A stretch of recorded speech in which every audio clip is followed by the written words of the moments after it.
was nice to be a fan for a little bit, but I definitely want to, be playing competitive basketball in games that matter.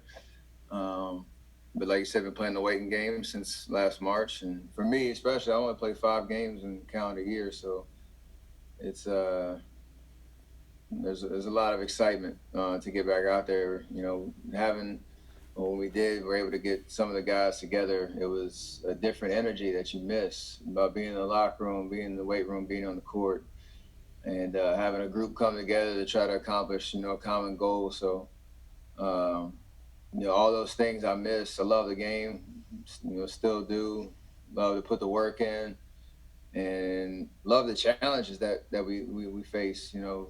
Every year there's a different narrative. There's something that you need to focus on, and for us, the newness of everything has brought a new life. So whenever we do get the whole group together for training camp and start preseason games, it's going to keep building day after day in terms of getting back to whatever the new normal of NBA basketball is.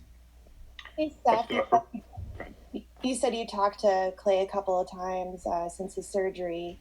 How is he dealing with all of this? How does he sound? What were kind of your impressions of all of that? It hasn't killed his spirit. We know how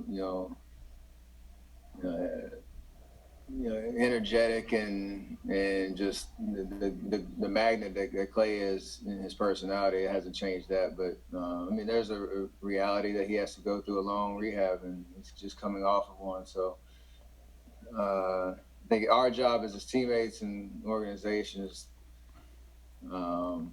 obviously be there for him, but to try to just make things as normal as possible in terms of having fun around the game and around the locker room and stuff like that, so that you can kind of take his mind off of the day-to-day grind of what he has to go through. But like I said, if there's one guy that can withstand this and can come back and not let this kill his spirit, it's definitely Klay. Hey Steph, it's Ron Krojcik from the Chronicle. I'm curious about Kevon Looney. A lot of attention, obviously, to James Wiseman at center, but how important can Kevon be as the one big guy who's played a lot with you and Draymond, obviously trying to get back healthy again? And quick, unrelated golf question, how glad are you that Phil has finally stopped talking? I think I still have nightmares. Nightmares and, I guess, fantasies of, like, all the things he was talking about that maybe I can implement into my golf game at some point down the road. But for Loon, like, we know what he's about. We know he's a gamer. We know what he brings to the table on both ends of the floor. He's such a high IQ player that knows where to be, right times. Defensively, he's a plug for us and can play, 1 through 5, be able to switch. Great communicator, and we just want him healthy. We want him out there. Like you said, Wiseman and Marquise, they have a lot to add and to offer to our team. But Loon is the guy that, like you said, has been there before, has played in big games, has finished games for us in the playoffs, knows what that atmosphere is like, knows where he can be valuable and he can impact the game.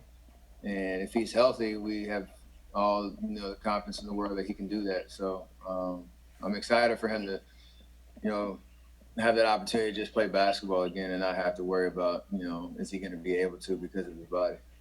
Hey, Steph. As Steph came